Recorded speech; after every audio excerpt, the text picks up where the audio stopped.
Vamos então concentrar no aqui e no agora, trazer a mente para o momento presente.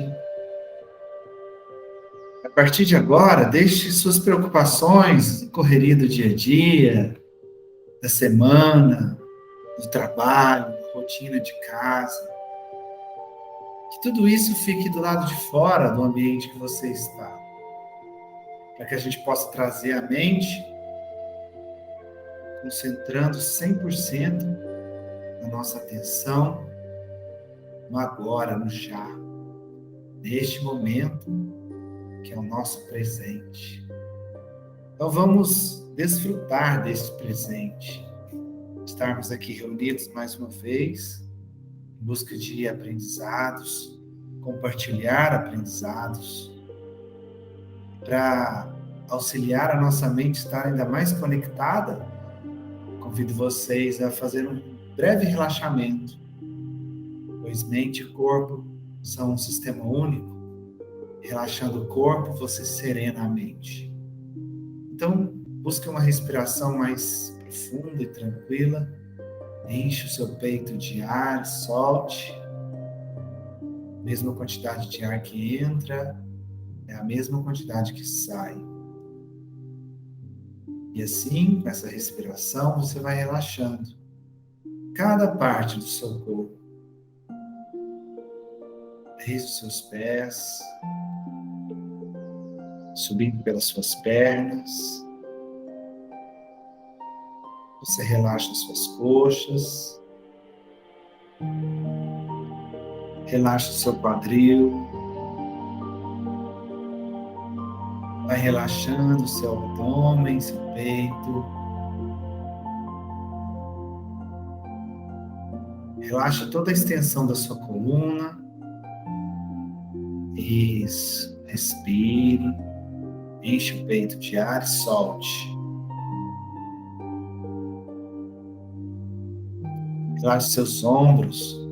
Vai descendo esse relaxamento ao longo de seus braços, antebraços, mãos. Relaxe cada dedo das suas mãos. Isso. Relaxe seu pescoço, sua nuca. Talvez um leve movimento com a cabeça te auxilie, te ajude a relaxar um pouco mais. Relaxe o seu rosto, seus olhos, suas pálpebras.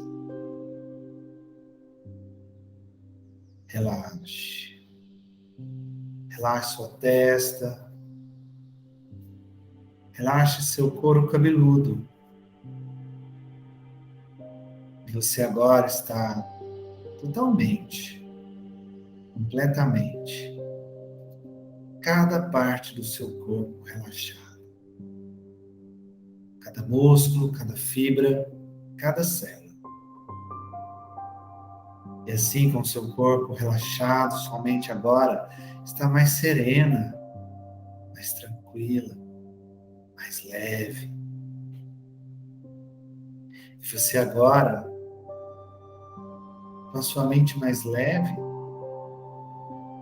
busca agora, dentro das suas lembranças, das suas memórias, você vai em busca, em direção ao seu passado, que pode ser recente, ou mais longínquo, de um momento em que você agradeceu, uma bênção que você recebeu, que você agradeceu muito ao Criador pela experiência que você pôde viver, pôde experimentar. Uma bênção que você recebeu que te fez sentir muito feliz, muito realizada, muito realizado, e aquilo encheu seu coração de muita gratidão. Reviva aquele momento especial agora, vendo de novo tudo que você via, ouvindo de novo tudo que você ouvia, e principalmente sentindo aquela sensação maravilhosa de felicidade, de alegria e de gratidão. E assim você traz essa sensação de gratidão 100% à tona com você agora, que isso te ajuda e te auxilia a irradiar a sua própria luz. Faz com que você acenda a sua luz interior, expandindo, irradiando em todas as direções com o combustível da gratidão. Irradie, expande. Isso. Você agora é um pequeno sol que ilumina tudo à sua volta, todo o seu corpo e todo o ambiente em que você se encontra. E isso te faz conectar ainda mais com o seu anjo guardião, com nossos coordenadores deste curso, nossos coordenadores espirituais desse curso abençoado, nossos irmãos da espiritualidade, e também, com certeza, ao Criador, a Deus, é o nosso grande amigo e mestre Jesus.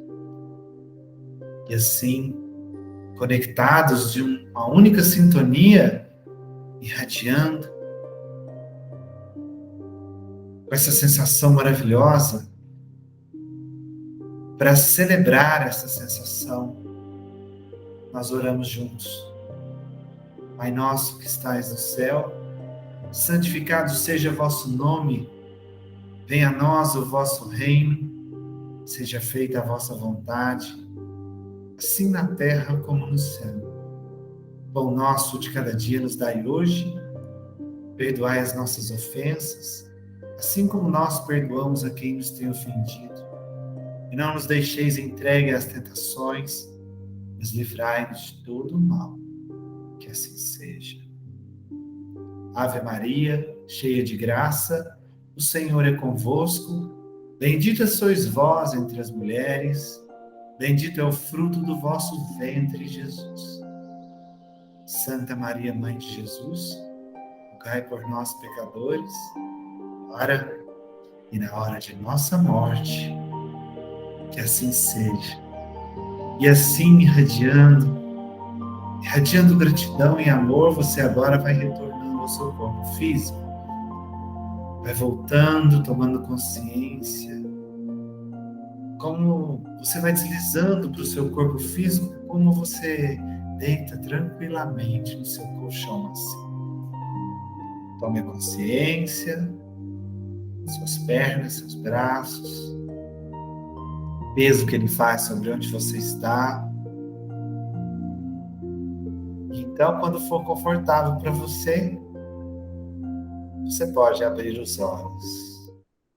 Muito bem, irradiados, sintonizados, estamos prontos para começar o nosso curso abençoado de hoje, com a graça de Deus. Que saudade de estar aqui com vocês. Que delícia estar aqui com vocês. Muita saudade mesmo. 3 finais de semana seguidos, estava sentindo falta.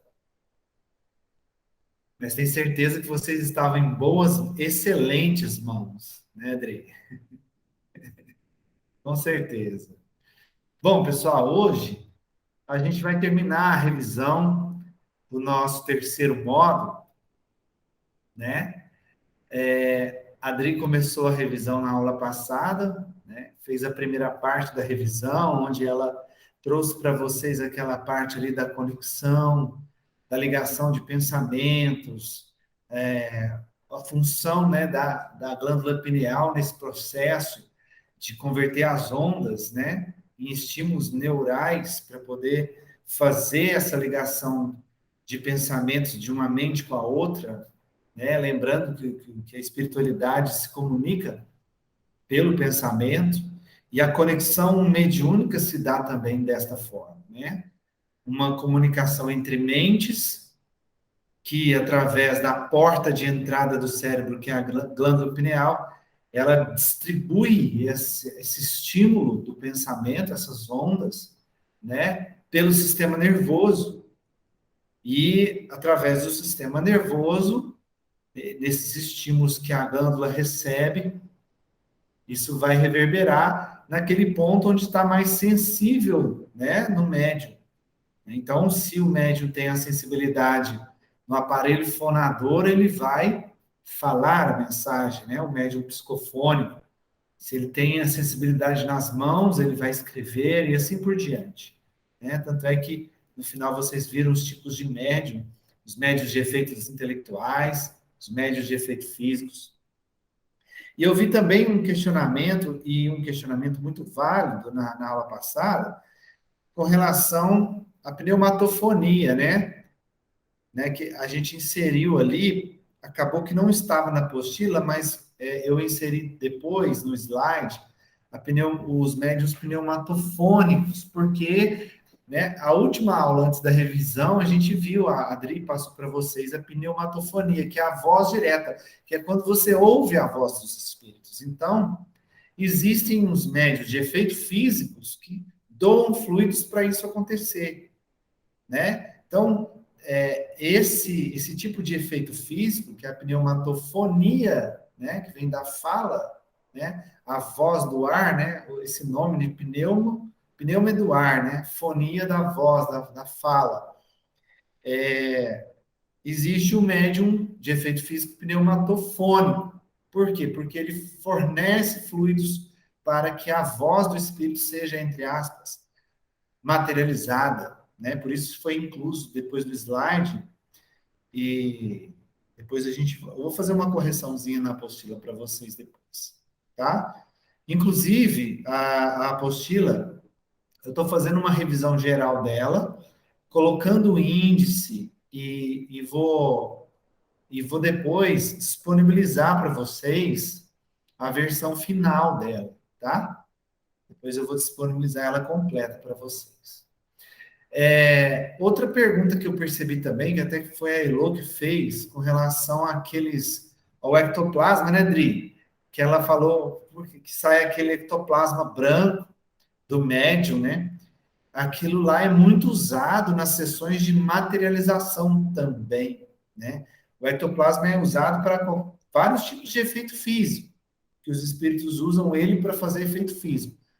E nas sessões de materialização, o médium que doa, assim, é abundante, assim, é muito grande a quantidade. É visível aquele fluido branco saindo dos orifícios do médium. Às vezes sai do nariz, sai da boca, sai às vezes do ouvido, às vezes dos olhos, dependendo do médium, tá? Então, quando você pesquisa na internet fotos desse ectoplasma, né, você vai encontrar geralmente nas sessões de materialização. Inclusive, recentemente eu vi uma postagem de uma foto, só que a foto não mostra o fluido, o ectoplasma em si, mas uma foto do Divaldo, numa sessão de materialização, na qual ele materializou, através do ectoplasma dele, flores, rosas, que foram distribuídos para todos os médios que estavam envolvidos ali na reunião, no final da reunião. Então, um botão de rosa branco foi materializado através da mediunidade do Divaldo, né? E hoje a gente vai fechar o terceiro módulo revisando aí a parte da psicofonia, né? E aproveito para abrir para vocês aqui, ó. Hoje é um momento assim da gente conversar, tirar dúvida, entrar numa parte que não ficou muito clara, vocês perguntarem, agora é o momento, sabe, da gente trocar ideia. Se uma coisa não ficou muito clara, pode perguntar, pode dizer o que entendeu. Essa aula é justamente para a gente afinar melhor, né? Tudo que foi passado, esse módulo 3 ele foi mais extenso, então a gente vai afinando as coisas aí e para chegar no diálogo avaliativo, que vai ser semana que vem, e apesar que o diálogo avaliativo também não deixa de ser uma excelente forma de revisar a matéria, né? Então vamos lá. Com relação à psicofonia, né? Que é a comunicação dos espíritos pela voz, pelo médium falante, né? Fonia, de fala, do aparelho fonador. Lembrando, né, que a gente viu também, quando a gente entrou nesse assunto, aquela questão da fusão fluídica, né, que a partir daquela comunicação que vocês viram naquele videozinho, né, que o pensamento sai do espírito e entra na mente do médium pela glândula pineal e é distribuído no sistema nervoso. Ali é uma via de mão dupla. Naquele vídeo está indo só do espírito para o médium, mas na verdade ali é uma conexão, uma via de mão dupla. Por isso a gente falou da enxertia, né? O André Luiz compara a psicofonia com a enxertia das plantas, que é uma troca que é feita, né? Então, no caso da psicofonia, há uma troca de fluidos e sensações entre o médium e o espírito. Então, o espírito vai sentir as sensações do médium, se ele estiver se sentindo bem, se ele estiver se sentindo mais tranquilo, ele vai se acalmar e o médium vai sentir, se o espírito, por exemplo, estiver agitado, nervoso, né, ele vai sentir aquelas sensações do espírito, é uma troca, né? Então, na conexão mediúnica sempre existe essa fusão fluídica, essa troca de fluidos, pensamentos, sensações, né? Muito importante a gente deixar isso bem claro. E a gente viu também que é um termo muito usado, né? Muitos usam, inclusive André Luiz mesmo usa, né? O termo incorporação. Só que Herculano Pires nos traz, Kardec também nos traz a explicação, né? De que não existe incorporação se você for levar esse termo ao pé da letra, né? Incorporar é você tomar o corpo ou entrar no corpo, né? Isso não existe na conexão mediúnica, na psicofonia, né? O espírito não toma o lugar do espírito do médium, se apossando, né? Como se fosse um posseiro mesmo, tomando posse do corpo do médium, dominando o corpo do médium. Isso não existe, né? Por isso esse termo é incorreto, tá? Apesar de alguns autores muito famosos e respeitados utilizarem em suas obras, tá? A gente aprendeu que não é correto falar em incorporação, porque o espírito não substitui o espírito do encarnado, tá? A gente viu isso. A gente viu também a questão do sagrado, né? A gente entrou aí numa parte que eu adoro muito, porque Emmanuel nos traz, né, que o médium, ele é o porta-voz de Deus. Né? O principal objetivo do médium é ser o porta-voz de Deus, o profeta, né? Ou seja, interpretar a sua voz, como está falando aí no texto, né? Aperfeiçoa tuas qualidades de recepção, onde estiveres, porque o Senhor te chamou para intérprete de sua voz, ainda que os maus zombem de ti, né? O médium, não só o médium, toda a humanidade, todos nós, estamos aqui para um aprendizado e para a evolução, para a nossa própria evolução como espíritos que somos, né? E o médium, na sua missão em si, ele ainda é como se ele fosse ainda mais necessitado ainda de acelerar ou de dar a atenção devida para essa autorreforma, né? A chamada reforma íntima. Porque quanto mais o médium busca esse aprimoramento, mais ele se prepara para ser esse porta-voz. Quanto mais o médium busca melhorar suas qualidades morais, mais ele consegue se conectar aos bons espíritos e transmitir as mensagens dele. Então, o médium, ele tem, é como se tivesse, assim, essa missão mais evidente ainda, né? Mais forte ainda do que as pessoas que não desenvolvem a sua mediunidade de uma forma ostensiva. Lembrando que médium, na verdade, todos nós somos. Todo ser humano é médium, né? A mediunidade é um recurso do homem, um recurso do espírito. Mas aqui, quando eu falo nesse médium aqui, que eu estou dizendo agora, é no sentido daquele médium que desenvolve a sua mediunidade, que trabalha com a sua mediunidade, né? Porque várias pessoas são médiums e nem sabem que são e não desenvolvem, não procuram saber, não, ou por crença religiosa, ou por desconhecimento, não desenvolve. Então, quando eu falo que o médium, eu estou dizendo aquele que já está desenvolvendo, já tem uma mediunidade mais ostensiva, e principalmente aquele que trabalha com a sua mediunidade, né? Que está constantemente aí entrando em contato com os espíritos, transmitindo a mensagem deles, seja para auxiliar aqueles que estão em necessidade, seja para repassar a mensagem daqueles que são espíritos num nível melhor de situação moral, que vem nos trazer algum ensinamento, alguma dica, algum aconselhamento, né, para a nossa jornada aí.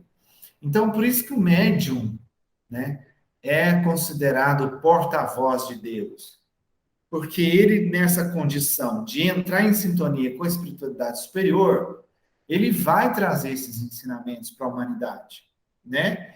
Ainda que os maus zombem de ti. Mesmo que as pessoas zombem, né, dessa sagrada missão que é a mediunidade, mesmo que as pessoas às vezes não acreditem, mesmo que as pessoas debochem, né? A gente sabe o quão importante é essa sagrada missão. E aí, Emmanuel nos remete, nos joga lá atrás, né, na história, trazendo o primeiro ato mediúnico coletivo que foi registrado na humanidade, né, que foi a questão de Pentecostes.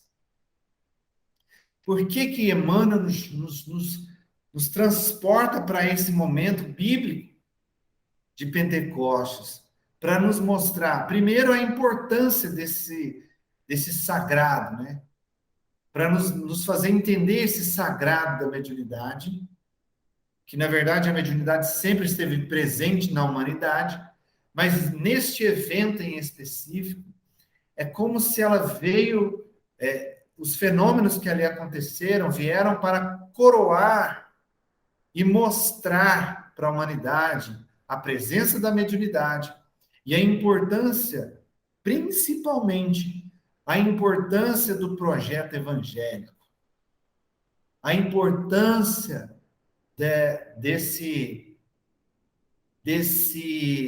dessa jornada que Jesus se colocou, se dispôs a trilhar para nos auxiliar na nossa evolução, né? Pensa bem, o espírito superior tem que vir, reencarnar no planeta inferior, passar por tudo que ele passou para nos ensinar, para nos mostrar o caminho. É uma condição de amor imensurável, sabe? É como se você tivesse, assim, PhD em algum formado, com PhD, mestrado, aí você resolve fazer o jardim de infância de novo, somente para ajudar aquelas pessoas que estão lá no jardim de infância, sabe? É você ter que repassar por coisa que você não precisa passar, mas que você faz aquilo por amor, para auxiliar, para ajudar as pessoas, a humanidade que ali precisa de um rumo, de um caminho, de uma direção a trilhar. Então, assim, foi um ato de amor imensurável de Jesus, né? E ele realmente veio dar o exemplo. E aí, quando vem acontecer esse evento de Pentecostes, é como se esse evento coroasse tudo que ele falou, tudo que ele disse, e viesse também para comprovar o que ele falou. Porque ele falou que ele voltaria. Ele falou, né, que traria o Espírito de verdade. E ele mandou nesse evento ali, numa grande reunião mediúnica, a primeira grande reunião mediúnica do cristianismo, né? Pentecostes. Uma festa que comemora os 10 mandamentos, realizada 50 dias depois da Páscoa, que isso eles já, né, comemoravam, né, todos os anos, é uma festa judaica, né, hebraica, que Jesus participou dessas festas, do costume daquele povo na época, e então ele escolhe justamente uma festa de uma importância muito grande para a humanidade, principalmente para os judeus ali, para as pessoas daquela época, para poder coroar o que ele disse, provar o que ele disse.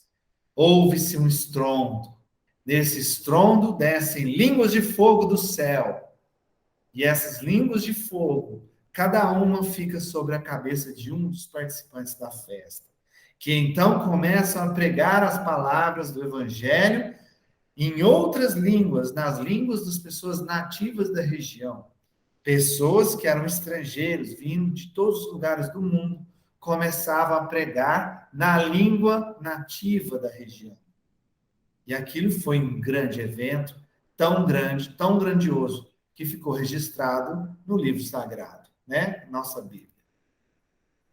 Lembrando que isso está lá no Atos dos Apóstolos 2, tá? Para quem quiser ir lá na Bíblia, ler de novo, relembrar aí Pentecostes. E todos esses fenômenos que aconteceram, hoje a gente pode, através do entendimento e do estudo da mediunidade, a gente pode entender esses fenômenos, né? Muitos fenômenos físicos aconteceram ali, vamos lá. Tipologia, quando veio o estrondo, né? Como se fosse um vento forte, um trovão, algo parecido, que chama a atenção da cidade inteira. Então, a gente pode chamar isso de tipologia, um som, um ruído muito forte. De repente, luzes que descem do céu, são as aparições, né? São, de alguma forma, esses espíritos que vieram para se conectar mediunicamente, né? Com as pessoas ali da festa, eles se fizeram ver através de luzes, né? Então, foram aparições, também efeito físico. E, por fim, culmina com a fusão fluídica, a conexão mediúnica através da psicofonia, né? Os médiums, as pessoas começavam a falar, só que uma psicofonia com um grau a mais aí, né? Mais aprofundada ainda, porque as pessoas falavam em outras línguas. Então, a gente chama isso de xenoglossia. Kardec dá esse nome para quando o médium transmite uma mensagem em outra língua, uma língua desconhecida para ele. Isso é chamado de xenoglossia.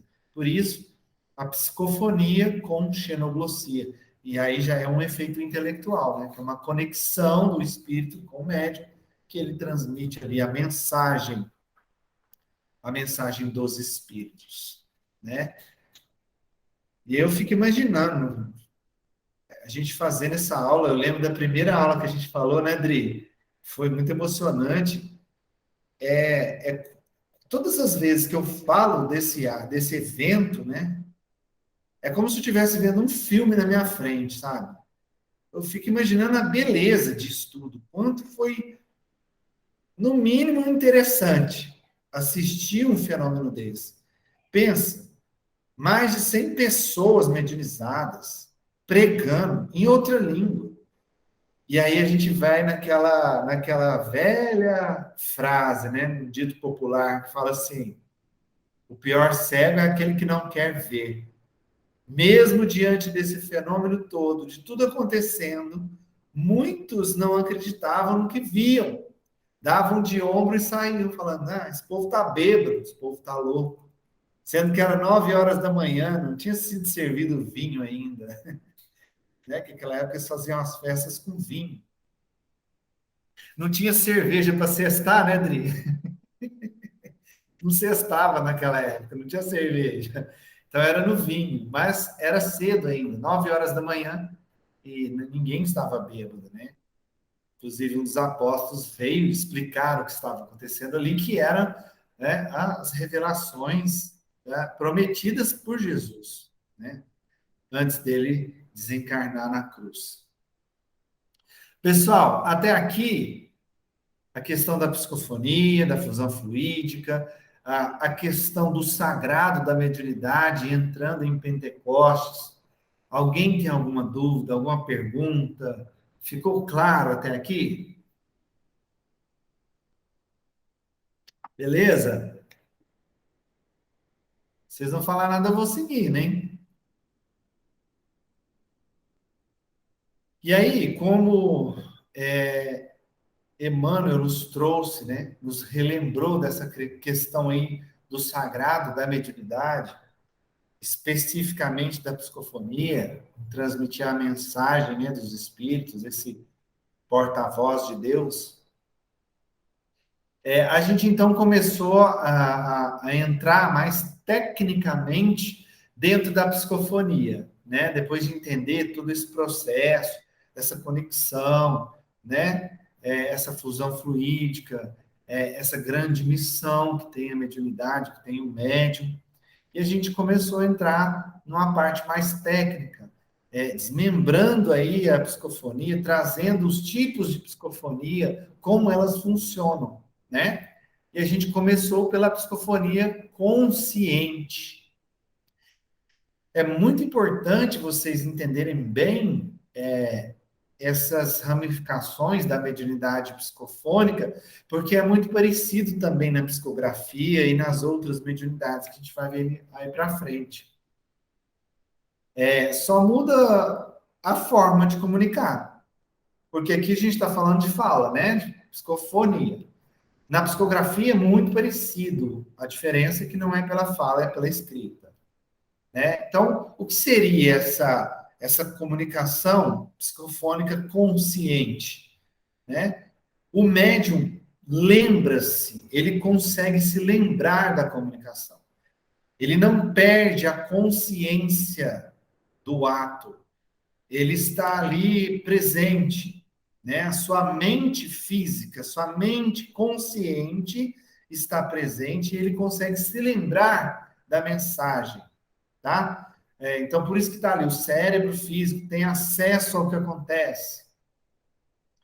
E o psicofônico consciente, ele vai tomando a consciência da informação, da mensagem, simultaneamente, ou seja, enquanto aquela mensagem vai vindo, ele vai entendendo e percebendo a mensagem, né? Vamos supor, o espírito vai falar uma frase, tipo, amai-vos uns aos outros. Então, assim, a mensagem está acontecendo, imagina que a frase está acontecendo na mente do médium, conforme vai se revelando na mente do médium, ele vai entendendo. Durante o processo, vai caminhando junto, sabe? Então, aí ele vai tomando a consciência conforme essa mensagem vai aparecendo para ele. É simultâneo, tá? Ao mesmo tempo. E aí, dentro da mediunidade consciente, a gente tem uma variação que é a intuição. A intuição, ela é ainda, como é que eu vou dizer? Ela é ainda mais sutil, ela é ainda mais suave ainda. Por quê? Porque o médium toma consciência antes de transmitir. Ele recebe aquele pensamento, é como se, inclusive para os médios iniciantes, ele costuma até confundir com o seu próprio pensamento. Porque vem para ele primeiro, vem aquele pensamento na mente dele, ele acha que em alguns momentos ele pode até achar que é ele mesmo que está pensando aqui. Porque vem o pensamento e ele é quem coloca a linguagem, tá? Vem antes, depois que o médium fala, tá? Vem antes, depois ele fala, como se ele fosse o intérprete, né? Como se, vamos supor que a Adriana está falando em japonês, que eu sei que a Adri manja de japonês, né, Adri? Aí ela começa a falar e eu sou o intérprete, eu recebo a mensagem dela, entendo o que ela falou em japonês para depois transmitir para vocês. Essa é a função do intérprete. Então, na mediunidade de intuição, acontece a mesma coisa. O médium recebe, processa, entende e depois ele fala com as palavras dele, com as próprias palavras dele. Então, essa é a diferença da mediunidade de psicofonia consciente e a consciente intuitiva. O intuitivo recebe antes e fala depois. E às vezes é difícil de você determinar um ponto ali de separação entre as duas. Às vezes o médium consciente, às vezes ele dá até uma variada, às vezes vem um pouco antes, ele processa e fala, às vezes vem na hora, né? Isso pode acontecer também. Então, isso é a psicofonia consciente.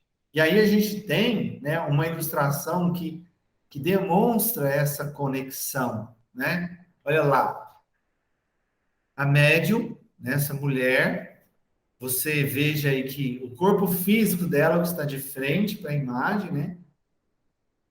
Aí o perispírito dela tá do lado,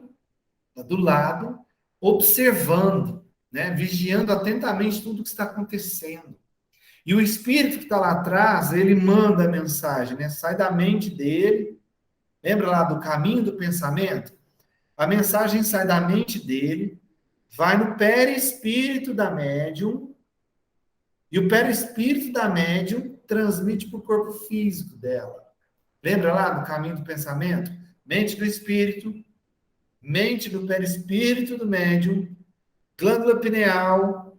É a glândula pineal que faz essa conexão ali, perispírito, corpo físico, sistema nervoso, e do sistema nervoso vai para o órgão que vai representar, revelar ou transmitir a mensagem.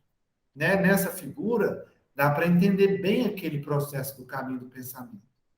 Perceba que o corpo físico da médium está expressando o que o espírito está sentindo. Olha lá, ele dando a entender ali uma expressão de raiva ou algo parecido, né? E ela também está transmitindo aquela sensação que ele está vivendo. Olha lá. Mas o perispírito está sereno, observando, como se fosse um sentinela ali, atento a tudo que está acontecendo, né? É assim que se dá a psicofonia, certo? E no caso aqui, a consciente, devido ao perispírito da médium estar ali, atenta a tudo, e a médium está consciente de tudo que está acontecendo. Ok? Alguma dúvida? Dri, algum comentário? Queria complementar para nós? Não, tá perfeito. Hoje tem que comentar, não. Eu estou indo muito rápido, gente. Você acha que eu estou indo rápido, Dri? Tá Acho que tranquilo? não, mas é o pessoal que sabe aí. Para mim tá de boa. Tá dando para entender? Beleza? Tá, Hugo? Beleza aí? Tá indo bem, tranquilo. Qualquer coisa aí que dúvida, pode abrir aí e falar, tá? Está aqui hoje para ir tirando dúvidas e relembrando a matéria. Qualquer coisa chama. Então, é isso que a gente viu da psicofonia consciente, aquela psicofonia que o médium tem a consciência, ou seja, a lembrança do que aconteceu. E dentro do consciente, a gente tem o intuitivo, que recebe o pensamento e depois transmite, trabalhando como se ele fosse um verdadeiro intérprete, né, da comunicação do espírito que está ali se conectando a ele. E aí, dentro, na apostila, eu considerei essa outra variação dentro do consciente, que é realmente, se você for parar para analisar, é uma variação do consciente, que é a psicofonia semiconsciente. O que acontece? O semiconsciente, ele, ele toma consciência, ou seja, ele se lembra de parte da comunicação. Às vezes ele não se lembra de tudo. Às vezes vem boa parte da comunicação, às vezes vem uma pequena parte da comunicação. Então, o semiconsciente é meio que assim, é lá e cá, né? Ele está percebendo que está vindo alguma coisa, de repente ele dá umas sumidas, volta, e aí ele tem uma lembrança de parte dessa informação. Ele não consegue se lembrar da informação na íntegra. Então, é chamado de semiconsciente. Por isso que eu interpretei e coloquei para vocês como uma variação do consciente. Ele ainda está ali no meio do caminho, né? Está quase indo para o inconsciente, mas ele ainda consegue lembrar de alguma coisa, né? Como se o perispírito dele estivesse ali vigiando, mas ele desse umas variadas ali e não conseguisse transmitir 100% para o corpo físico do que está acontecendo, né? Então tem essas oscilações aí que lembra de parte da informação. Essa seria a psicofonia semiconsciente. E é interessante isso, que a gente vai falar dessas variações daqui a pouco, tá? É muito importante ter o entendimento dessas variações, né, que acontecem com o médium. E eu já vi isso acontecer frequentemente. E daí, né, da psicofonia semiconsciente, a gente parte para inconsciente. Aqui é muito interessante, porque tem duas formas de acontecer essa psicofonia inconsciente. Primeiro ponto, o médium não lembra da comunicação. Ele não tem a consciência do que aconteceu, ou seja, o seu cérebro físico não guarda a lembrança do que aconteceu. E isso pode acontecer de duas formas. Primeira, uma que a gente já viu, né, no módulo anterior, que é com relação ao sonambulismo. Pode ser que o médium durma, ele entre em sono mesmo, durante ali a conexão mediúnica, ele dorme, e no caso dele dormir, né, ele se desdobra, e ali acontece a conexão mediúnica com o espírito. E como ele, físico, corpo físico, está dormindo, o cérebro não toma consciência do que está acontecendo, e por isso ele não lembra, tá? Essa é a primeira forma de uma mediunidade de psicofonia inconsciente, né? O médium sonâmbulo, ou seja, o médium dorme. Aí eu faço um adendo agora. Existem muitos médiuns sonâmbulos, gente. Psicofônicos sonâmbulos. E eles muitas vezes sofrem muito julgamento. Às vezes a pessoa está lá na sessão mediúnica e ela entra em sono. Mas não é porque ela está dormindo que ela está deixando de trabalhar. E aí as pessoas que não têm conhecimento, não conhecem a doutrina, não estudaram a doutrina, começam a apontar o dedo, falam, nossa, fulano vem para a sessão mediúnica e fica dormindo. Eu já vi isso acontecer várias vezes. Eu já vi vários julgamentos. As pessoas que não têm conhecimento e apontam o dedo. O médium é sonâmbulo. É a forma dele trabalhar. Se ele não dormir, ele não vai trabalhar. Então, é a forma que ele trabalha. Não é questão de julgar, é questão de entender e perceber que através do sono dele, ele está trabalhando, e às vezes trabalhando até muito mais do que outros médios ali, que se dizem conscientes ou que são inconscientes, mas não estão dormindo, tá? Então, nem sempre o fato de você ver um médium dormindo significa que ele não está trabalhando. Pode ser que ele esteja trabalhando e muito, tá? E a gente viu o caso, né?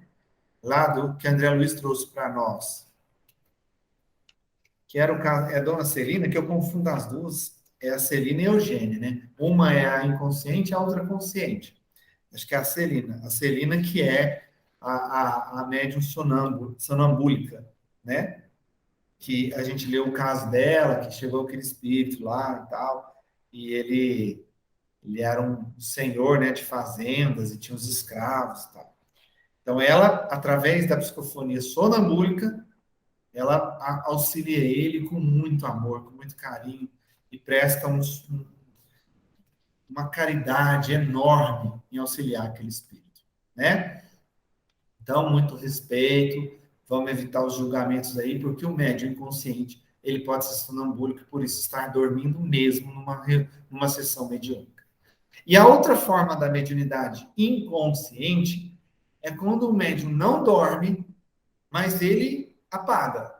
Ele não está, o corpo físico não está dormindo. Porém, ele tem um apagado. A sensação que ele tem é como se sim, fechei o olho e abri. Sabe quando você dorme a noite inteira e você não lembra de nada que você sonhou? Parece que ficou tela preta. Você dormiu, tela preta, você fechou o olho e abriu. Já aconteceu isso com vocês? É isso que acontece com o médium que não é sonambúlico, mas é inconsciente. É como se ele fechasse o olho e abrisse. Aquele intervalo de tempo em que ele esteve passivo na comunicação, né? A gente costuma falar que ele deu passividade, ou seja, ele deu comunicação ao espírito. Ele não registra nada. Então, é como se aquele intervalo de tempo não existisse para ele, na mente física dele, na mente consciente dele. Aquele intervalo de tempo não existisse. Ele fechou e abriu o olho. É o apagão. Não dormiu.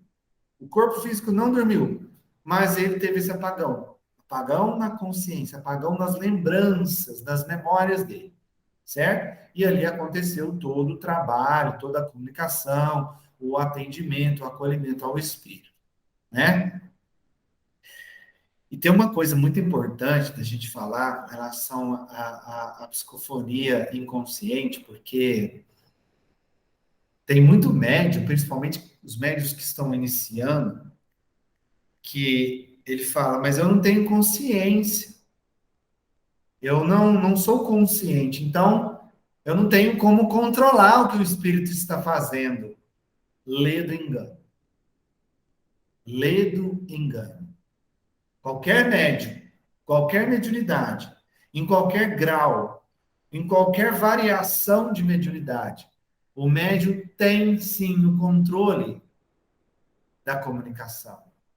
O médium tem sim a responsabilidade da comunicação, né? Mesmo inconsciente. Aí se deve pensar, a gente geralmente pensa assim: como? Como que o médium pode ter esse controle se ele não está consciente? Quem não está consciente é o corpo físico. E nós somos o quê? Nós somos o corpo físico? Não, nós somos espíritos encarnados. Quem não está consciente é o corpo físico, mas o seu espírito está consciente. O seu espírito está vendo o que está acontecendo. E cabe a ele permitir ou não. O fato do seu corpo físico não lembrar do que está acontecendo não impede o médium de controlar a situação. Ah, mas então como? Se o médium não tem a consciência, como que ele vai fazer isso? Aí a gente entra nesse item importantíssimo que fala da segurança psicofônica. Como que o médium controla? Como que o médium intervém? Como que o médium impede que o espírito abuse da sua faculdade mediúnica?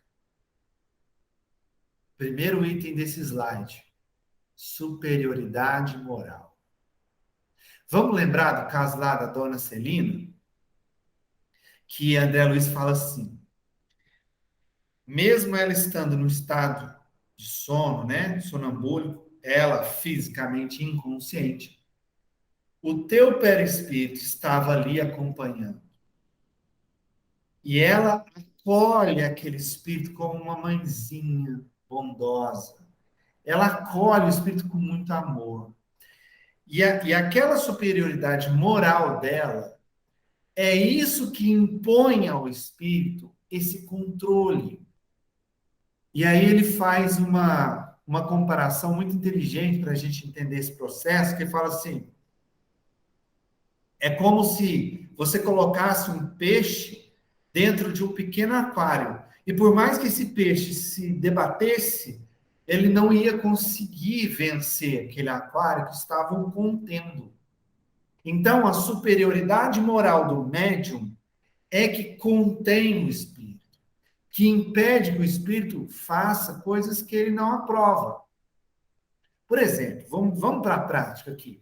Suponhamos que eu sou um médium psicofônico inconsciente e se aproxima de mim numa sessão mediúnica, né, de desobsessão, um espírito muito revoltado, irritado, nervoso, né, vingativo.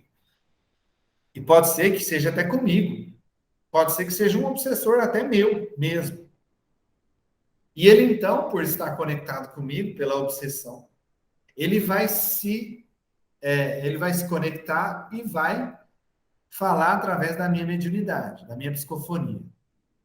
Se eu não tenho superioridade moral para com ele, ou seja, se eu estou no mesmo nível de sintonia dele, em questão de ficar nervoso, ser uma pessoa impaciente, irritadiça, né? Que fico muito irritado muito fácil, brigo muito fácil com as pessoas. Ou seja, se eu não tenho superioridade moral sobre ele, quando ele se conectar à minha faculdade, ele vai ter a liberdade de levantar da mesa, quebrar, bater, avançar em alguém, enforcar alguém, pegar um objeto, jogar em alguém. Com o ímpeto da raiva dele, conectado na minha mediunidade, que é igual ou inferior ao nível moral dele, ele faz o que ele quer. Entende? Ele pode jogar meu corpo no chão, começar a bater minha cabeça no chão. Ele pode fazer isso, se eu não tiver superioridade moral. A Adri está aqui, não me deixa mentir. Né? Talvez nós já falamos isso aqui. Já vimos sessões em que o médium levanta da mesa, gruda no pescoço do coordenador e prega ele na parede, quase mata o coordenador. Precisou juntar 3 homens, custou tirar. E não era médium homem, não, era uma médium mulher, tá? Era uma mulher. Ela levantou da mesa e grudou no coordenador do trabalho, assim, de uma forma muito agressiva, no pescoço. Precisou de 3 homens para conseguir tirar e foi, uma luta tirar. Aí, muitos médios nessa hora, a própria médium pode falar, né? Não, mas eu não vi o que aconteceu. Eu não estava vendo o que estava acontecendo. A responsabilidade é do médium que não se preparou adequadamente, que não busca esse trabalho, né, de reforma íntima constantemente, sabendo que a mediunidade é uma missão sagrada, né? Então ela não tem essa superioridade moral, permitindo que o espírito faça essas extravagâncias. Então, eu vi isso acontecer. Eu vi uma médium uma vez, recentemente. Eu não sei se a Adri estava nesse dia. A médium bateu a cabeça na mesa, gente, numa força que cortou a testa dela. Tinha um forro todo crochê, que chama aquilo, né, Adri? Aqueles forros que a gente coloca na mesa lá, é de crochê, não é? Ele é todo furadinho. Então, como o forro era todo furadinho assim, ela bateu a cabeça com tanta força na mesa que a hora que pegou ali no forro, cortou a testa. Isso é desequilíbrio do médium, que não tem a superioridade moral, o equilíbrio necessário para conter esses ímpetos do espírito, certo? Mesmo sendo um médium ou uma médium inconsciente. Por isso é tão cobrado dos médiums, tanto o estudo, para que você entenda a fé raciocinada, né? O entendimento do seu recurso mediúnico, o entendimento do que você está fazendo, o entendimento do que você está lidando. Por isso é tão cobrado o estudo e também tão cobrado a questão de colocar em prática o que estuda, que é a verdadeira reforma íntima. Você pegar aquilo e trazer para você, você buscar lutar contra as suas imperfeições morais todos os dias.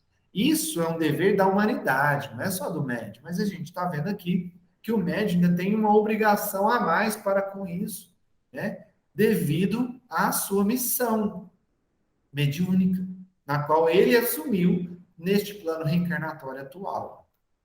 Então, é através da superioridade moral, do conhecimento, da reforma íntima, que o médium vai, sim, ter esse controle, tá? O que mais? Que vai trazer essa segurança para o médium? A confiança. Confiança em quê? No espírito que está comunicando? Não. Confiança na sua mediunidade, no seu recurso, na sua capacidade. Confiança de que ele é, sim, capaz de transmitir uma mensagem de auxílio que vem da espiritualidade. Que ele é, sim, capaz de receber um espírito com necessidades, com aflições, e conseguir, através da sua mediunidade, acolhê-lo e ajudar a espiritualidade a ampará-lo e conduzi-lo. Confiar na sua mediunidade. E para confiar, o que a gente precisa fazer? Conhecimento. Eu confio quando eu conheço. Você confia em algo que você não conhece? Você consegue confiar em alguém ou em algo que você não conhece? Não tem como. Você só consegue confiar quando você conhece, quando você tem um entendimento daquilo. Se é no caso de uma pessoa, quando você pelo menos tem um conhecimento da índole dela, da capacidade dela, para você conseguir confiar nela. Confiança se constrói. E como se constrói? Com conhecimento. Por isso a cobrança do estudo mediúnico, né? E agora um item importantíssimo. Muito importante a gente entender isso. O grau de consciência pode mudar. Como assim? Às vezes o médium, ele começa a desenvolver, né, a sua mediunidade e, vamos supor, eu comecei a desenvolver a minha psicofonia e eu comecei de forma inconsciente. Então, todas as vezes que eu entrava na fusão fluídica, na conexão mediúnica, pum, apagão. Então, eu era inconsciente. Conforme o meu desenvolvimento, conforme meus estudos, meu aprimoramento, eu vou começando a ter mais consciência desse momento mediúnico, do ato mediúnico em si. Ou seja, eu vou migrar de um modo inconsciente para um modo consciente. Isso pode acontecer, tanto do inconsciente para o consciente, quanto vice-versa. Às vezes eu começo a minha mediunidade de uma forma consciente e por algum motivo muda, eu passo a ser inconsciente, tá? Eu não tenho aqui como dizer para vocês assim, falar assim, então quer dizer que o médium consciente, é uma mediunidade superior à mediunidade inconsciente, não. Não existe isso. O que existe, o que define o grau de evolução do médium, não é se ele é inconsciente ou consciente. O que define o grau de evolução do médium é, primeiro item lá, superioridade moral. Quanto mais o médium é desenvolvido moralmente, mais ele tem a sua mediunidade desenvolvida, tá? Como no caso de Dona Celina, que eu estou dando um exemplo dela, né, do livro lá do André Luiz, ela era sonambúlica, inconsciente, porém de uma superioridade moral enorme, de uma capacidade de controle muito enorme, de uma confiança muito enorme, devido ao seu desenvolvimento mediúnico, devido à sua superioridade moral. Então, não dá para falar se o inconsciente é superior ao consciente. Não tem isso. Médio é superior quando ele é superior moralmente, tá? Mas que pode haver essa mudança no grau? Pode. Isso é possível acontecer. E uma variação desse comportamento mediúnico é que, às vezes, o médium está ali no momento da psicofonia, ele está consciente. E, às vezes, varia. Por exemplo, eu vou dar o exemplo da Cristiane, todo mundo conhece ela aqui, e muitos já viram ela trabalhando, né, mediunicamente. A Cristiane ela tem uma especificidade na mediunidade dela, que é assim. Quando ela vai atender uma pessoa que ela conhece, principalmente uma pessoa muito próxima, ela perde a consciência. Eles apagam ela, para que ela interfira o menos possível na comunicação, entende? Então, ali, muitas das vezes, ela é uma médium consciente. Mas, em alguns momentos, para atender algumas pessoas, principalmente que são próximas, pum, ela some. Ela perde a consciência. Então, ou seja, o comportamento mediúnico, ele pode variar. Não é tão comum isso acontecer, tá? Não é tão comum, mas a gente tem um exemplo aqui de uma pessoa que vocês conhecem, que tem esse comportamento, que varia do consciente para o inconsciente. Aí a gente poderia chamar ela de semiconsciente? Sim e não. Por quê? Porque o semiconsciente, ele lembra partes. Às vezes ela lembra partes da informação, mas tem momentos que ela não lembra nada. Nesse momento que ela não lembrou nada, ela estava inconsciente. Ela não estava semiconsciente. Se ela lembra partes da comunicação, ela é semiconsciente. Percebe a diferença? Então, o comportamento pode variar, não é muito comum, mas é possível de acontecer, como a gente já conhece a Cristiane, que tem esse comportamento que varia aí, tá?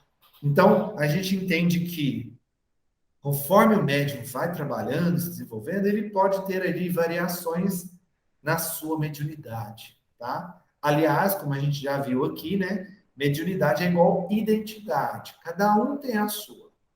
Cada pessoa comporta-se de uma forma específica.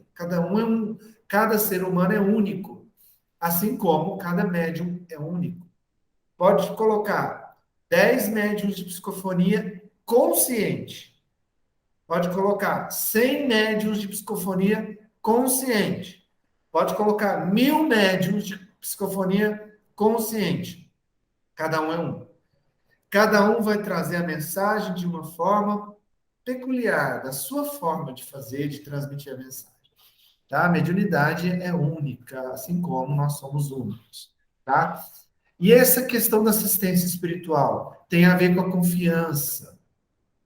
Tá? O médium sério, que procura o estudo, o conhecimento, e procura, ele honra essa questão do sagrado da mediunidade, né? Ele sabe o quanto é séria essa questão da mediunidade, e ele então busca, tá em constante busca de aperfeiçoamento, e busca também trabalhar num grupo sério, né? Um grupo espírita sério, que trabalha realmente na intenção de fazer o bem.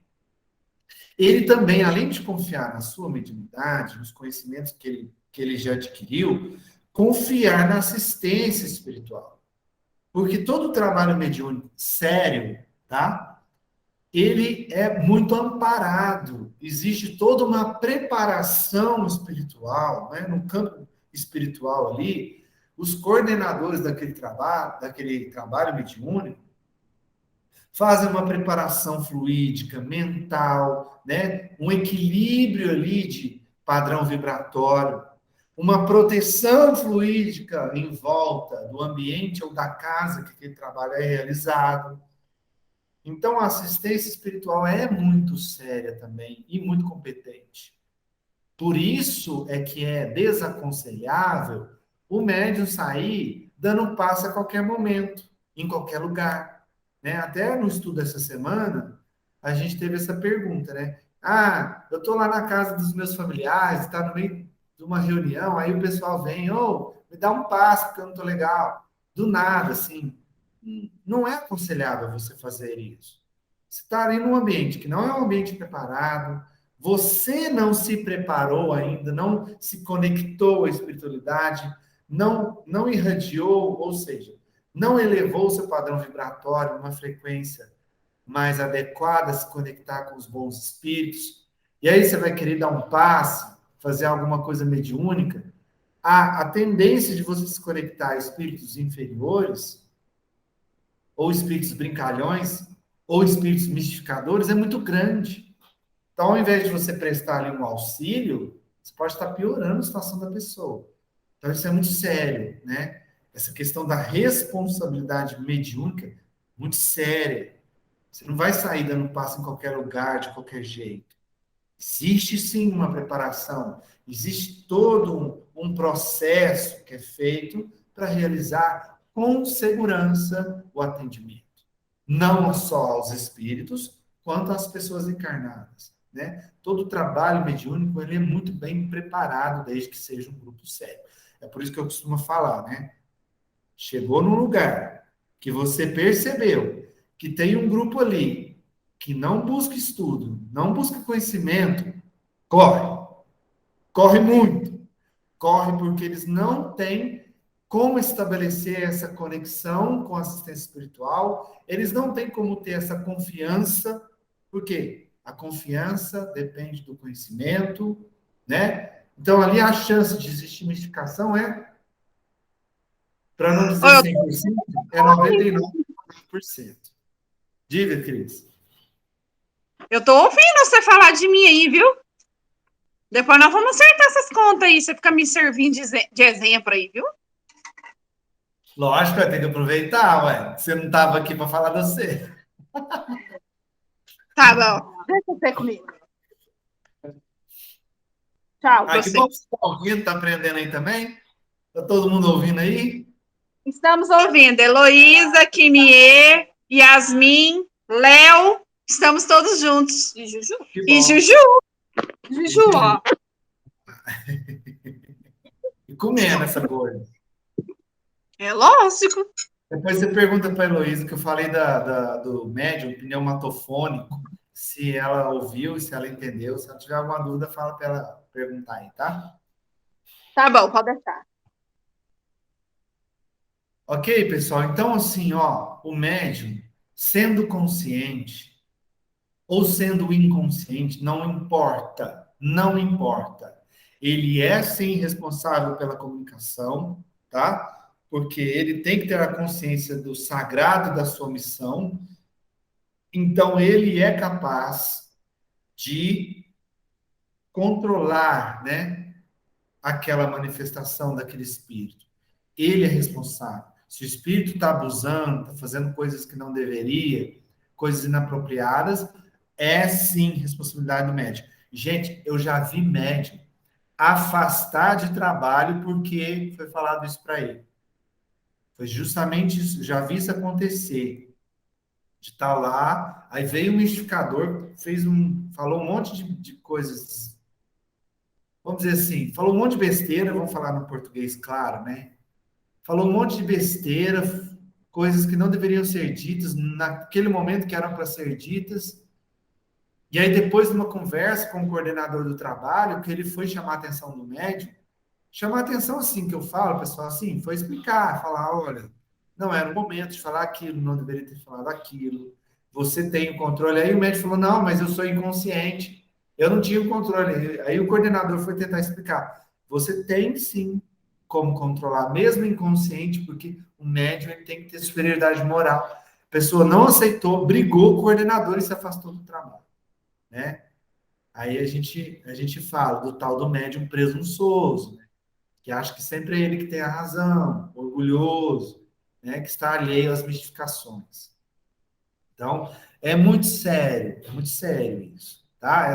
Essa consciência da responsabilidade do médium. Mesmo ele inconsciente, ele é sim responsável pela comunicação que o espírito está fazendo ali, né? É só lembrar da dona Celina lá do caso dela que você vai entender perfeitamente o que é um médium equilibrado com superioridade moral. Ok?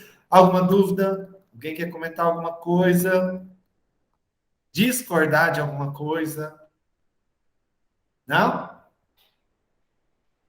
Estão tão caladinhos hoje, gente. O povo está tudo caladinho. Bom, falando nessa questão, né, de segurança psicofônica, né, segurança que a gente pode estender para qualquer tipo de mediunidade, não só na psicofonia, né? Aqui isso se estende a qualquer médium, né?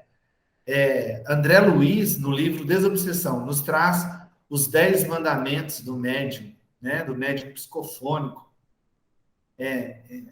até para nos trazer um norte do que fazer para ter essa segurança, né, essa segurança moral aí, né? Então ele nos traz esse caminho, ele traz aí uma direção para chegar nesse ponto, esses 10 mandamentos, né? Tá lá no livro Desobsessão.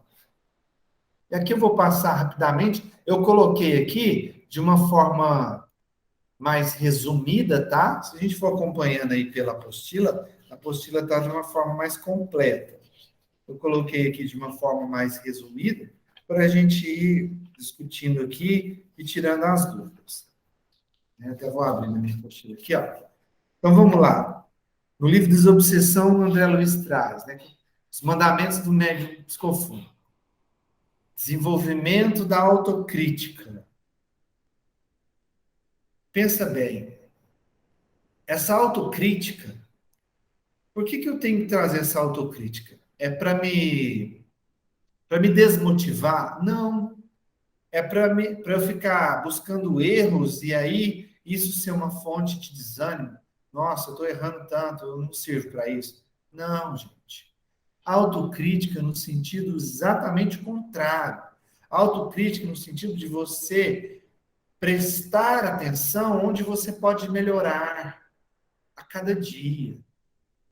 Autocrítica no sentido de você se enxergar sem máscaras, sem o véu do orgulho, e ver que sempre dá para melhorar.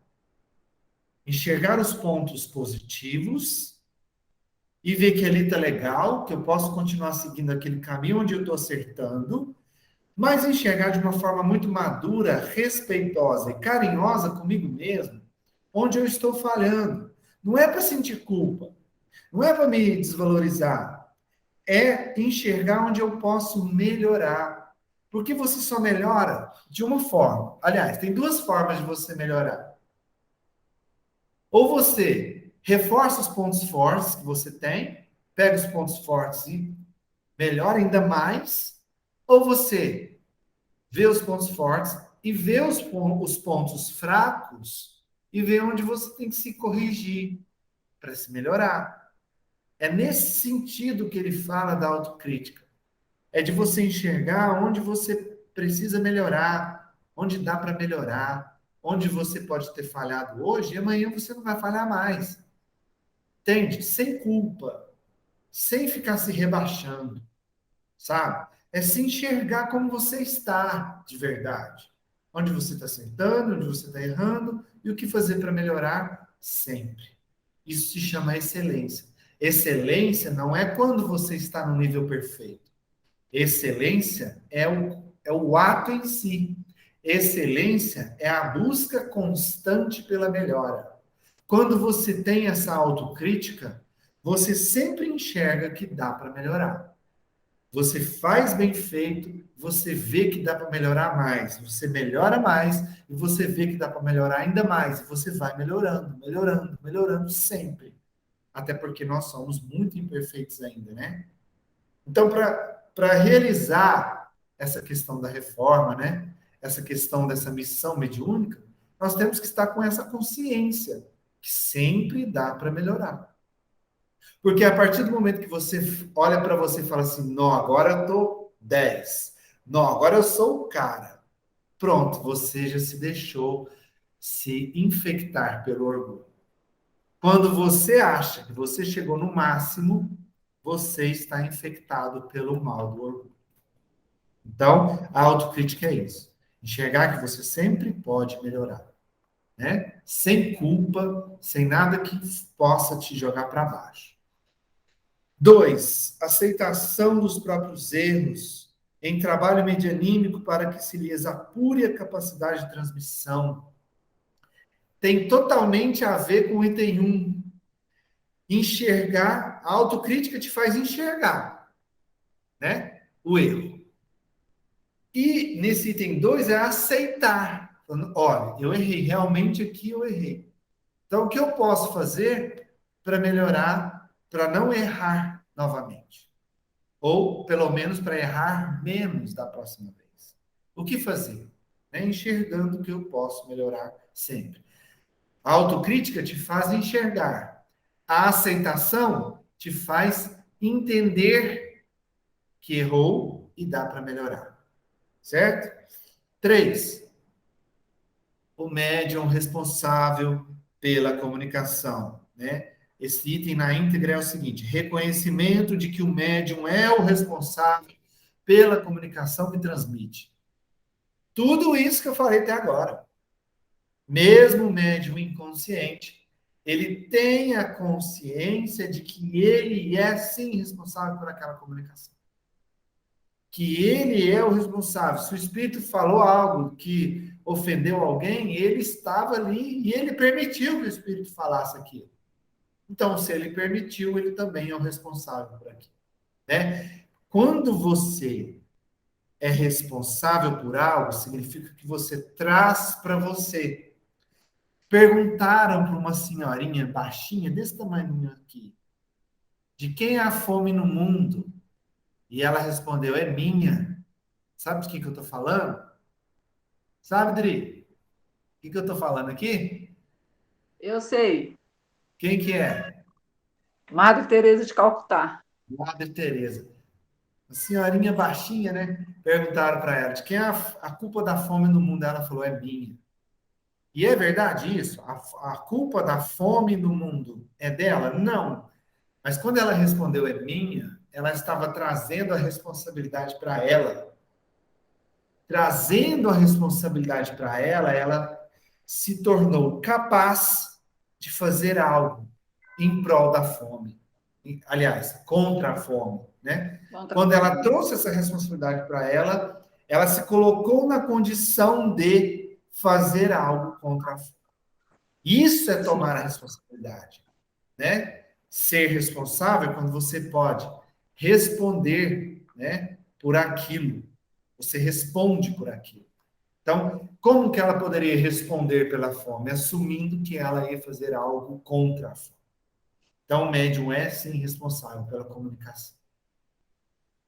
Item Muito bom 4. isso aí. Você me fez lembrar, meu amigo, da última aula que a gente teve do estudo do Evangelho de Mateus, na outra casa espírita que eu laboro também, quando foi aquela passagem, sabe aquela passagem do Cristo, da multiplicação dos pães e dos peixes?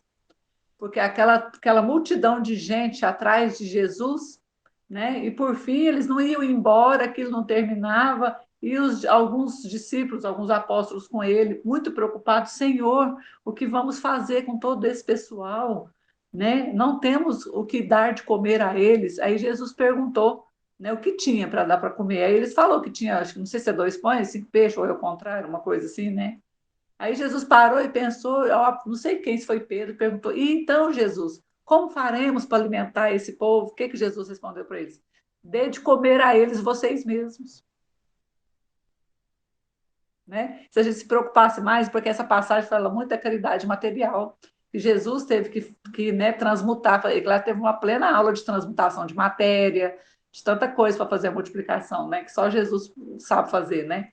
Mas quando ele fala isso, essa frase dele, você me fez lembrar, né? Dê de comer a eles vocês mesmos. Interessante, né? E é engraçado que Jesus, ele ajudava, mas ele sempre mostrava que a gente é capaz de fazer. Ele nunca, assim, pegava na mão e toma, tá pronto. Ele fazia isso mostrando, olha, você também pode. Olha aqui, ó, pesca ali, vai ali que ele tem peixe, pesca lá. Aí eles foram lá, pescaram e veio a abundância, né? Então ele sempre mostrou, ele sempre fez a caridade ensinando que nós também somos capazes. Ou seja, trazendo, fazendo a gente enxergar essa responsabilidade que está nas nossas mãos fazer. Está nas nossas mãos fazer o bem. Está nas nossas mãos ajudar o próximo. Quando eu omito isso, quando eu deixo de fazer, eu estou omitindo, eu estou tirando a responsabilidade de mim. E aí eu estou deixando que o mal prospere, que o egoísmo prospere, o meu orgulho prospere. Não é o mal no outro, não, o mal em mim. E está vendo como a todo momento a gente está trazendo a responsabilidade para nós? O quanto é importante a gente pensar nisso, de que você tem a responsabilidade sobre a sua vida, sobre as suas atitudes, sobre as suas escolhas, sobre as suas palavras, né? E na mediunidade não é diferente. E aí, item 4, muito importante, né? A abstenção de melindres ante os apontamentos dos esclarecedores ou dos companheiros, aproveitando as observações e avisos para melhorar-se em serviço. Gente, todas as vezes que você se deixa levar pelo melindre, é o orgulho falando alto. Melindrou é orgulho. Ah, eu vou fazer. Olha lá o que fulano está falando de mim. O que ele pensa que ele é para falar assim de mim? É o orgulho. Melindrou, orgulho. é você ter... Se você desenvolve autocrítica, você vai estar abrindo os seus ouvidos para ouvir os feedbacks, ouvir o que o outro tem para te falar. E aí, se a pessoa fala algo, ouça com humildade, porque ouvindo com humildade, você se predispõe a melhorar. Entende? Você ouviu, olha, e aquilo serviu para você, você melhora. Agora, se aquilo veio e você sabe que dentro de você não é daquele jeito, joga fora, sem milindre, sem briga, sem discussão. É assim que a gente ouve feedback. Feedback você ouve e só. A pessoa falou algo, é verdade, traz para você, aprende e melhora. Não é verdade, joga fora. Para que discutir? Né? Isso é abstenção de milindre, ou seja, é você dar um banho de água fria no seu orgulho, tá? Abstenção de milindre. Quinto, fixação num só grupo, evitando as inconveniências do compromisso de desobsessão em várias equipes ao mesmo tempo. A gente não falou da confiança na assistência espiritual? Então, assim, você procurar estar em um só grupo ou em poucos grupos, é você se conectar de uma forma mais íntima e entender e conhecer melhor o grupo e também o grupo espiritual que está envolvido ali. E pode dessa forma, desenvolver uma confiança maior nesse. Né? Imagina um médium que trabalha em 10 grupos diferentes. Concorda que fica muito mais difícil dele se conectar, dele confiar? Pensa, é muita variação de frequência, né? De padrão vibratório, de faixa vibratória. Então fica mais difícil para o médium se conectar melhor, confiar. Então, quanto menos grupos, mais fácil é para ele se conectar e confiar. Sexto, né? Domínio completo sobre si próprio para aceitar ou não a influência dos espíritos encarnados. Inclusive, reprimir todas as expressões e palavras obscenas ou injuriosas que essa ou aquela entidade queira pronunciar por seu intermédio. Quanto mais o médium vai se desenvolvendo, mais ele vai desenvolvendo a sensibilidade mediúnica, né? A sua percepção, a sua sensibilidade vai aumentando. E aí, você vai tendo um discernimento maior do tipo de espírito que está se conectando a você. Se é um espírito de um nível mais inferior ou mais superior, se pode ser ali um mistificador, ele está vindo com palavras bonitas, mas você está percebendo na energia dele, nos fluidos dele, que não é um espírito superior. Isso só se desenvolve com o tempo. Né? O médium que vai se desenvolvendo, ele vai aprimorando a sua acuidade sensorial, ou seja, ele vai aprimorando a sua sensibilidade para perceber a energia do espírito ali. E aí ele consegue se proteger mais, né? Percebendo mais a natureza do espírito, ele se protege mais, certo? Item 7. Interesse real na melhoria das próprias condições de sentimento e cultura, ou seja, estar sempre buscando conhecimento, estar sempre se vigiando, percebendo as suas emoções, a sua cultura, ou seja, eu estou ficando muito irritado durante boa parte do dia, eu estou ficando muito... meu padrão vibratório está caindo muito. Eu estou ficando impaciente boa parte do dia. Eu estou buscando melhorar minha cultura como? Com conhecimento. Percebe? É o orar e vigiar. Esse sétimo item é o orar e vigiar. Você está fazendo essa autoanálise de ver como é que tá as suas condições, né? Que tem a ver com o primeiro lá, que é a autocrítica. Oitavo, defesa permanente contra as bajulações e elogios, né? Conquanto saiba agradecer o estímulo e a amizade de quantos lhe incentivem o coração ao cumprimento do dever. É o seguinte, gente, muito cuidado, porque quando você recebe um elogio, ali é muito fácil a exaltação do orgulho, né? É muito fácil ali, você vem um elogio e fala, não, sou o cara, né? Muito fácil ver isso. Então, estar na defesa com os elogios não é renegar o elogio. Você não vai renegar. Você não vai jogar fora o elogio. Você vai trazer o elogio como fonte de motivação. Como assim?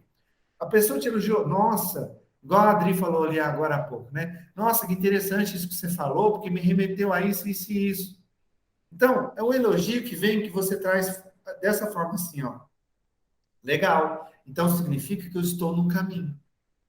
Significa que, se eu receber esse elogio, é porque esse caminho que eu estou trazendo está sendo bacana, eu vou continuar nele. Ou seja, o elogio é uma fonte de motivação. É uma fonte de continuação de trabalho, certo? E não de exaltação do orgulho. Beleza? É aí que tá. Você não vai jogar fora o elogio. Você vai usá-lo para continuar trabalhando, continuar fazendo, certo? Nono, discernimento natural da qualidade dos espíritos que lhes procurem as faculdades, seja pelas impressões de presença, linguagem, eflúvios magnéticos ou conduta em geral. Quando você tem o domínio de si próprio, você consegue discernir melhor os espíritos, então você tem esse discernimento melhor da qualidade dos espíritos. Então, tem muito a ver uma coisa com a outra, né? Então, se você percebeu que o espírito está ali com a intenção de xingar, de perturbar o ambiente, você percebendo isso, com certeza não vai permitir que o espírito o faça, né? E décimo e último, uso adequado, né? Uso do vestiário mais cômodo, né? Mais confortável. É claro que você não vai para uma sessão mediúnica como se fosse para uma festa, né? Principalmente a mulher que põe o salto, às vezes o salto está ali apertando o pé, está incomodando, ou o homem que está usando uma roupa que está ali te incomodando de alguma forma, está te prendendo de alguma forma, né? Uso excessivo de acessórios que fazem barulho na hora da comunicação, né? É claro que você não vai para uma sessão mediúnica dessa forma. Você vai de um vestuário mais confortável, que você fique mais à vontade. E é claro também que, principalmente mulheres, né? Evitar essa questão da sensualidade, né? Isso aí atrapalha muito, né? Não só as pessoas encarnadas que estão envolvidas na reunião, quanto aos próprios espíritos. Tem muitos que estão muito apegados a essa coisa sensual ainda, essa coisa da sexualidade. E aí a mulher vai com um decote maior, vai com uma saia muito curta, atrapalha o nível vibratório da reunião, né? Então, muito cuidado com isso. A vestimenta tem que ser adequada, né? Por exemplo, você não vai trabalhar numa empresa que você ganha um uniforme para ir trabalhar de bermuda e chinelo. Se a empresa te deu um uniforme, é porque você se vista adequadamente para o trabalho. Então, você vai uniformizado. Percebe? Então, da mesma forma que você vai se vestir para determinadas ocasiões e locais que você vai, na sessão mediúnica não é diferente disso, né? Então, vai vestido adequadamente, com o devido respeito, e também uma vestimenta que te dê conforto para que você trabalhe de uma forma mais agradável, né? Então, aí, fechamos os 10 mandamentos que André Luiz nos traz lá no livro Desobsessão, que é o norte para essa conduta mediúnica, né? E a gente fecha, então, o terceiro módulo, a revisão do terceiro módulo aí do nosso estudo. E só para fechar, né, o último item que a gente falou foi da pneumatofonia, que eu falei no início aqui. Pneumatofonia, o que é? A voz dos espíritos. É quando todos ouvem, né? Vamos supor que a gente está aqui na reunião aqui de 10 pessoas e ninguém é médium audiente, ou seja, ninguém consegue ouvir os espíritos. Mas, de repente, vem um espírito que consegue falar. Isso é um efeito físico. Todos nós vamos ouvir, porque houve ali uma pneumatofonia, ou seja, a voz do espírito foi, entre aspas, materializada.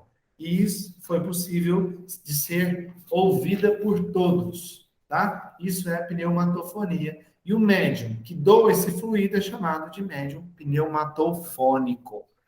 Ok? Fechando o nosso terceiro módulo.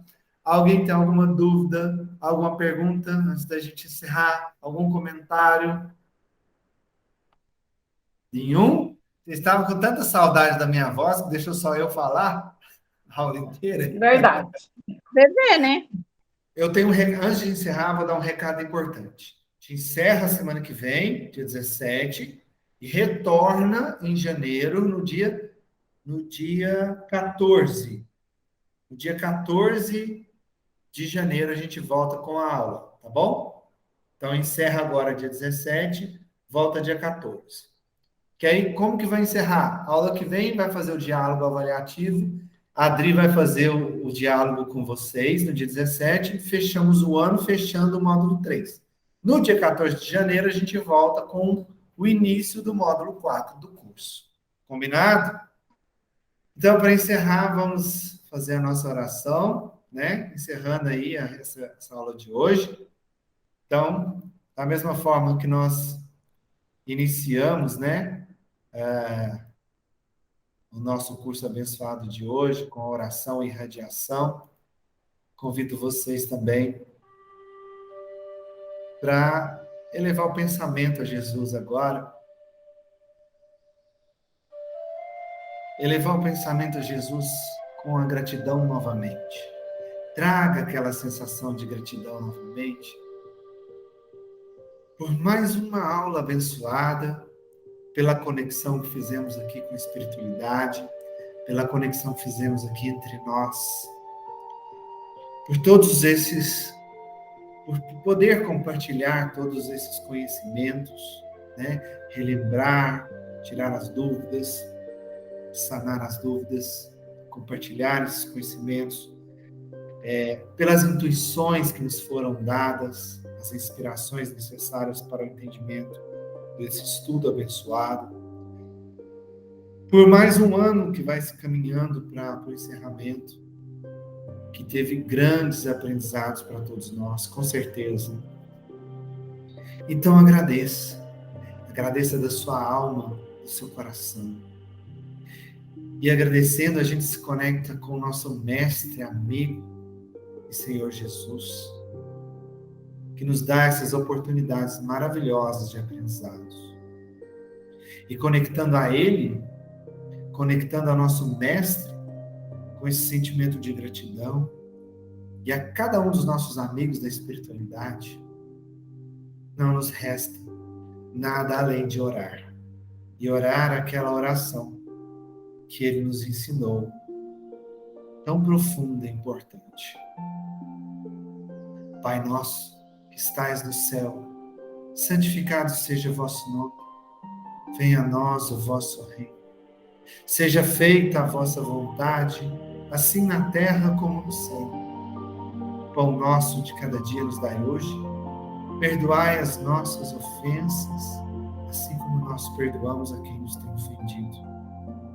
E não nos deixeis entregue às tentações, e livrai-nos de todo o mal, da prática do mal, que assim seja. Ave Maria, cheia de graça, o Senhor é convosco.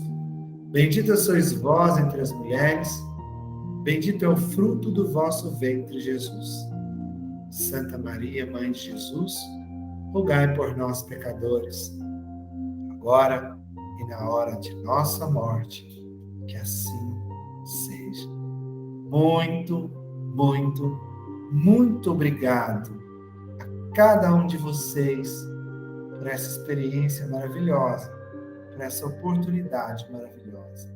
Jesus abençoe, hoje, agora e sempre. Que assim seja.